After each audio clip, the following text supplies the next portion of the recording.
Hello, aujourd'hui je vous fais une petite vidéo pour vous parler du premier voyage en Afrique, au Cameroun, avec les enfants en bas âge.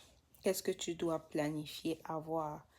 Qu'est-ce que tu dois faire à l'avance? Qu'est-ce que tu dois acheter?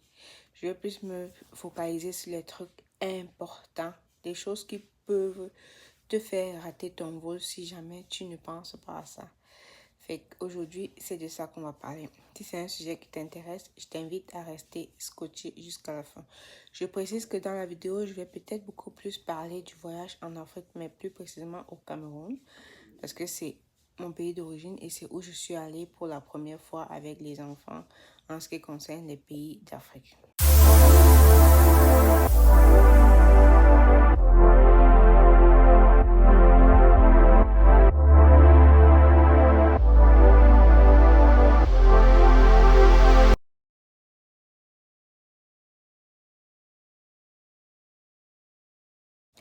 Coucou, bienvenue sur la chaîne Entre Parents. Aujourd'hui, je vais te parler de qu'est-ce que tu dois planifier, qu'est-ce que tu dois prévoir, qu'est-ce que tu dois préparer quand tu planifies un voyage en Afrique, plus précisément au Cameroun. Je parle là de ceux qui sont à l'extérieur du pays, de leur pays d'origine, plus précisément au Cameroun avec les enfants. Qu'est-ce que tu dois faire attention d'avoir à l'avance? Je vais citer vraiment les choses que si tu ne les as pas, si tu ne prépares pas ça, si tu ne prévois pas ça, ça peut te faire rater ton vol. Quand je dis rater ton vol, je parle là d'une expérience vécue. Ça peut te faire arriver à l'aéroport. Imagine faire les sacs, trouver quelqu'un qui va vous déposer à l'aéroport et tu arrives à cause d'un petit truc, tu rates ton vol. Et vraiment qu'il n'y a rien à faire, que tu vas juste rater ce vol. Imagine avec les enfants comment ça peut être fatigant, comment ça peut être difficile à gérer. Fait qu'aujourd'hui, je viens comme ça te parler de ça parce que c'est une expérience que j'ai vécue et c'est pas vraiment agréable. La deuxième chose à planifier, ça c'est l'incontournable. Même pour les adultes, on sait qu'au Cameroun, quand tu arrives à l'aéroport venant de l'extérieur, la première chose, carnet jaune. Le carnet jaune, c'est un document vraiment important. Soi-disant, c'est le carnet pour la vaccination de la fièvre jaune. Mais attention, ton carnet doit être jaune. Peu importe les vaccins que tu fais. Peu importe le vaccin que tu fais. Si ce n'est pas noté dans un carnet jaune, ne t'hasarde pas à voyager avec ça. Parce que tu vas arriver à l'aéroport au Cameroun et tu vas avoir des gros problèmes. Tu vas te retrouver en train de te faire perdre du temps, même comme c'est le cas malgré que tu l'as. Tu vas te retrouver en train de dépenser de l'argent pour payer un carnet jaune. Pourtant, tu ne recevras pas de vaccination. Tu vas te retrouver en train de te faire parler n'importe comment par n'importe qui, c'est-à-dire du balayeur à l'aéroport, bref, quelqu'un qui n'est même pas attitré à te poser cette question-là. Tu vas te retrouver en train de te faire chiffonner juste à cause de ça. Donc, de grâce, prévois ton carnet jaune quand tu voyages pour le Cameroun avec les enfants. Mais ça, c'est pas juste avec les enfants. Même les adultes doivent avoir leur carnet jaune. Une chose que tu peux noter aussi quand tu voyages avec les enfants, de faire attention, c'est lorsque tu mets les collations ou les liquides dans le sac que tu vas avoir en main. Bien le sac que tu vas mettre dans la cabine et que tu ne vas pas envoyer en saute. C'est important de te rassurer de ne pas disperser les liquides dans tout le sac. Essaie de regrouper tous tes liquides en un endroit. Parce que quand tu arrives à la fouille, il faut que ça soit sorti et déposé. Sinon, ton sac va aller et revenir, aller et revenir. Ça, ce sont les prétextes. Ça, ce sont des choses qui peuvent te faire rater ton vol. Parce que ça va te prendre du temps. Le check-in est terminé, on t'attend pour embarquer et puis tu n'arrives jamais. Tu peux avoir la chance qu'on envoie quelqu'un te chercher, mais ce n'est pas toutes les compagnies, ce n'est pas tous les aéroports, ce n'est pas tout le monde qui fait ça. Tu vas finir de faire la fouille, tu vas arriver devant l'avion qu'on est en train de fermer la porte parce que tu as pris trop de temps, parce que tes choses étaient dispersées. Maintenant, tu mets l'huile au fond du sac, l'eau dans un autre sac.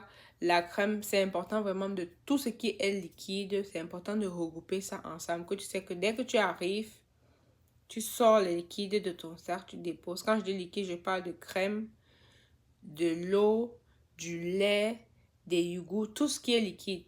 Regroupe-les ensemble. Tu as le droit de voyager avec, mais il faut que l'agent qui te fouille voie ça. Si il fouille le sac, il ne voit pas. S'il scanne le sac et que tu n'as pas sorti ça et déposé, ton sac va scanner erreur. Ça va revenir à chaque fois. On va encore te demander de fouiller, enlever. Tu vas encore aller. Ça va encore. Donc, c'est mieux de sortir ça pour gagner en temps. Tout ce qui est liquide, il fait. Wow! Il faut. Il faut les regrouper dans un seul endroit. Avant de continuer, je vais me présenter pour ceux que c'est la première fois qu'ils sont sur ma chaîne YouTube. Ça fait un bon moment que je n'ai pas fait de vidéo. J'étais en vacances. Ok? On a aussi droit aux vacances. Ça fait un mois. Quand je regarde mon ancienne vidéo, ça fait un mois jour pour jour que je n'ai pas déposé de vidéo sur ma chaîne YouTube.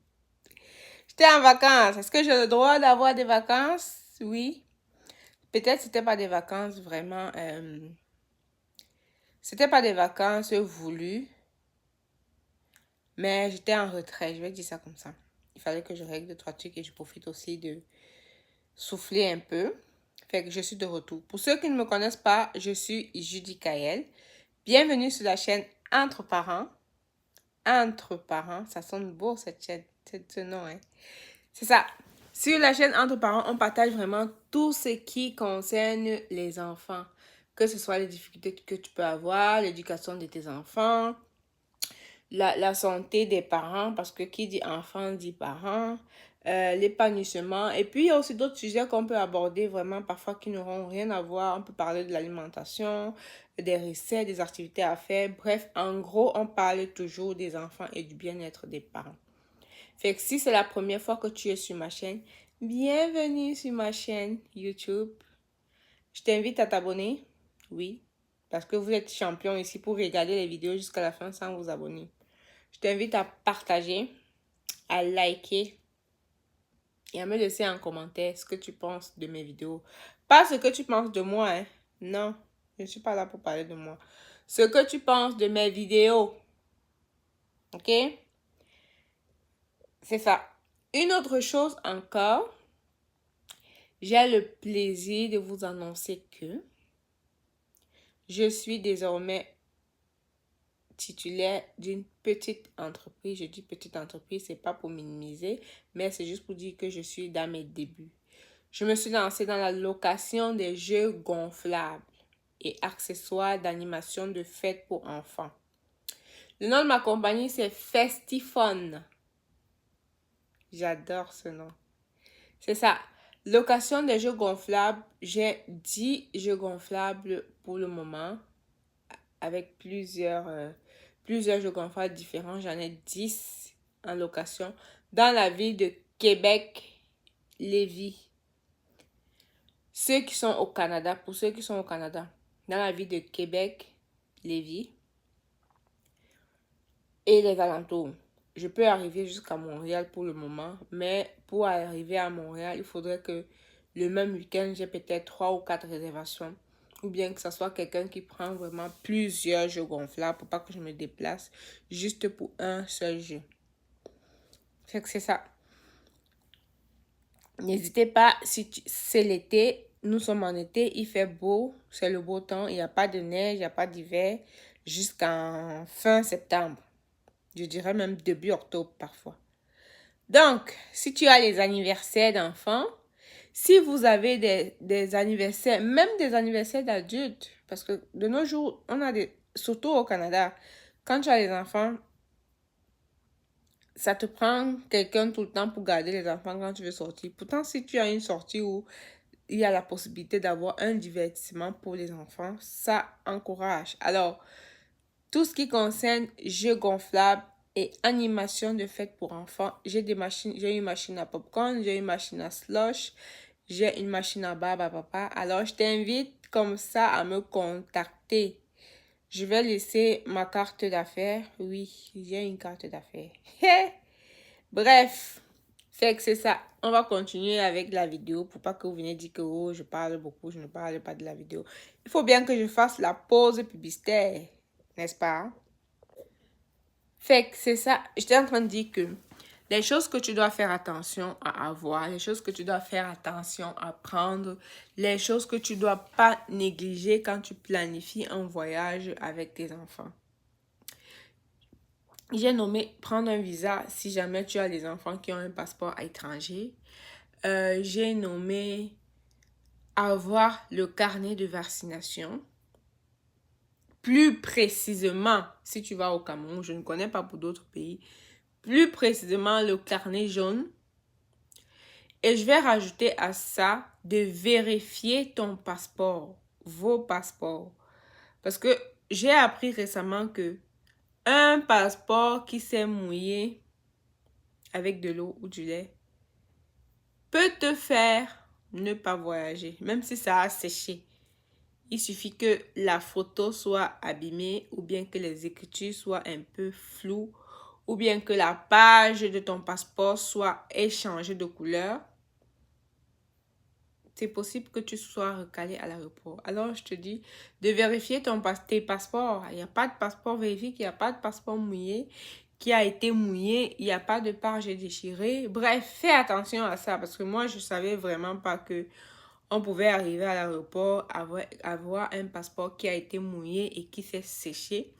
Même si tout est lisible, mais juste le fait que la photo ait changé de couleur ou bien que la page de ton passeport est rendue peut-être multicolore au lieu que ce soit vert, ça te fait refuser l'accès pour ton voyage. Alors, fais attention à ça. Une autre chose que je peux citer aussi, c'est quoi? Lorsque tu fais le visa, quand tu vas au Cameroun, je parle du Cameroun parce que c'est l'expérience que j'ai eue. Quand tu fais la demande de visa pour le Cameroun, pour le moment, avant on envoyait le passeport, on déposait le cachet directement, mais maintenant c'est plus le cas.